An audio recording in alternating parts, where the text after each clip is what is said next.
2.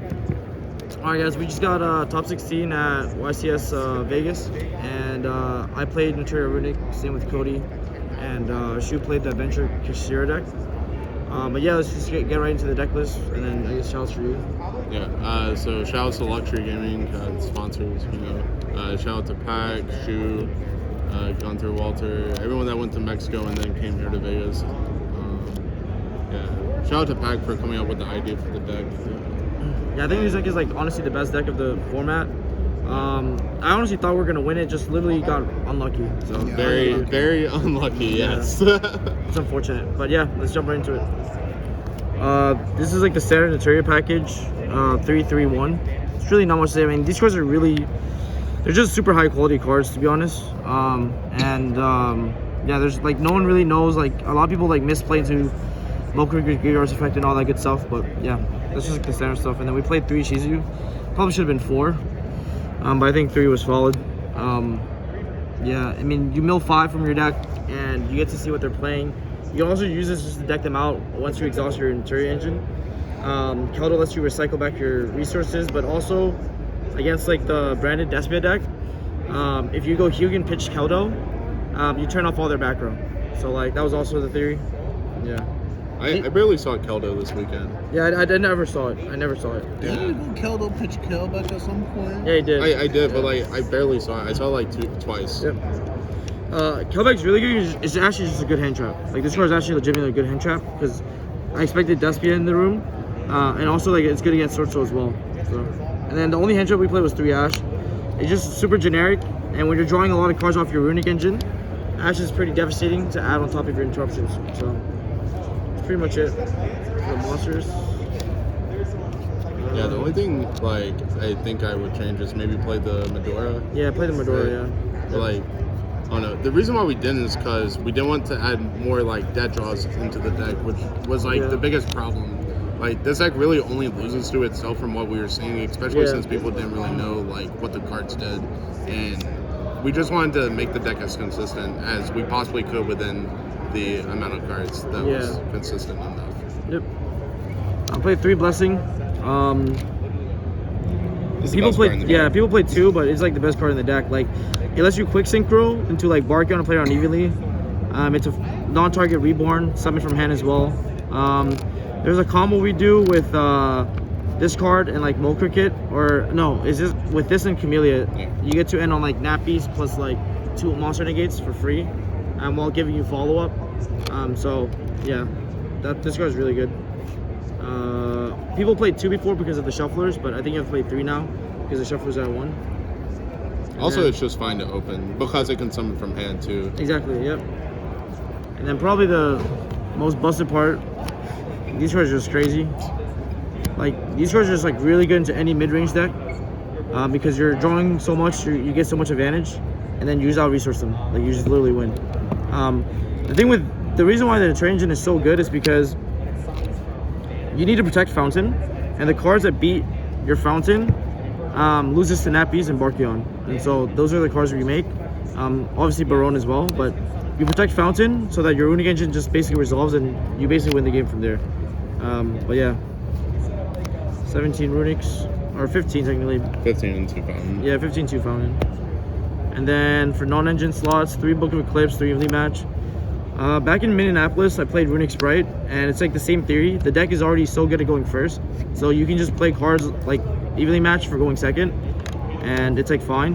And then we played triple Book of Eclipse so my theory on this card was that like you can also just deck them out. Like after you exhaust your Naturia engine, you can just use this multiple times and have your opponent literally just deck out. And you can use Kelbeck and Agito as well. They draw like 15 cards if you use all 3 of them. Kelbeck, Agito, then use your Runick engine. You actually just deck them out. It's also just like really good into like the cash boards because we can excite it after or whatever. Yeah, the card was good. I liked it. I think Evenly was like the best non-engine card because no decks right now are putting up Omni Negates. Yeah. Like I don't think I saw any deck putting up Omni Negates except for us, right? Yeah. No other deck really put up Omni Negates, so this card just resolved for free. Yeah. Even though like Runick skip your battle phase, like if you just open Evenly, because Evenly plays 1 of the Runicks because they keep 1 card, and then any 1 Runick answers the last card they have, and then it's just game after that. So yeah, this card's really good. And then the last three is just 3 Sacred. So 42 cards in general. What's else? Extra deck. So Nappies, best card. Archeon. Added last minute, was really good. There's a lot of Labyrinth players. Negates evenly match. Like cards just like really, really good.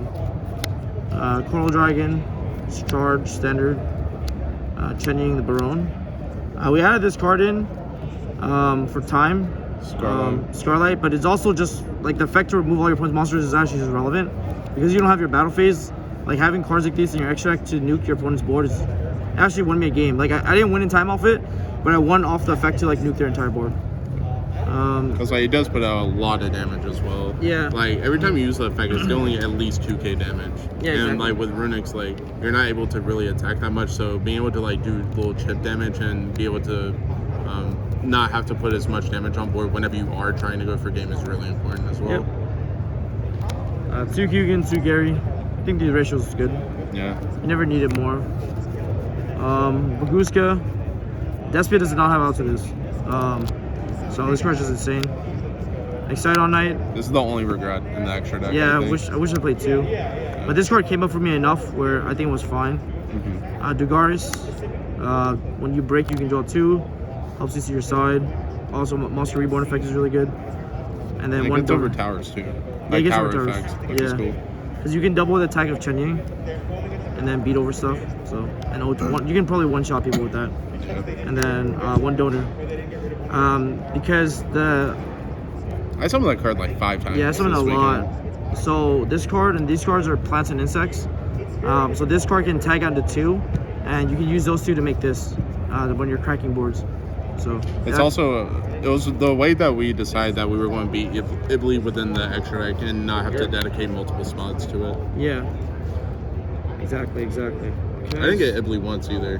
No, I didn't get Ibli, so Yeah. it was fine. For the side, this card was awful. I don't know. I should have offsided it. Never went into time. 2 Ghost Bell. 4 Bistils for Despia. These cards are also as good going first with the engine, so we play more of this than Bell.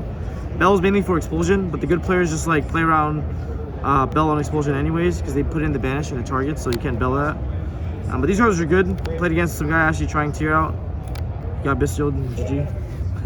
Bell overperformed for me this week. Yeah, Bell's good. Bell's good because against the Labyrinth deck, you can side Bell in for a big welcome because it has the potential to summon from the graveyard, and I think that's important. But yeah, but Bell's good. See we side out the Mill 5 package, 3 of them for 3 Dark Hole into the cash matchup, and we keep everything else the same. So yeah, 3 Dark Hole. Third one's in my Tengu Plant deck. Don't look. Main question is good. Like the thing is, the only way they can play around Dark Hole is to have either lands or pot for the Goliath. And if they don't, you Dark Hole them. They'll have the Shangri-La, whatever thing left, and you only need 2 zones to play your deck, because with the 2 zones and the EMZ, that's all you need to like crack their board. Because Runick cards are just broken. Yeah, Runick cards are just broken. Yeah, and like, yeah, you saw Sunflower. After you Dark Hole them, Sunflower and their Shangri-La is both 0 attack. If they have the field spell, they have more attack, but we'll tag on to 2, and that's enough just to beat that deck. And then the last 3 cards is 3D barrier. It's a Living Floodgate, and there's not much. It's just D barrier. It's just broken. Yeah, it's good against literally every deck right now. Yeah, every deck. So I think that's pretty much it for the deck profile. I think the deck's really good. Like I would play this again. Yeah, the deck's really, really good. I have no regrets playing this deck for sure. Same. Yeah. But fortunately we couldn't win, but that's pretty much it, guys. And yeah, thank you. Peace. Okay.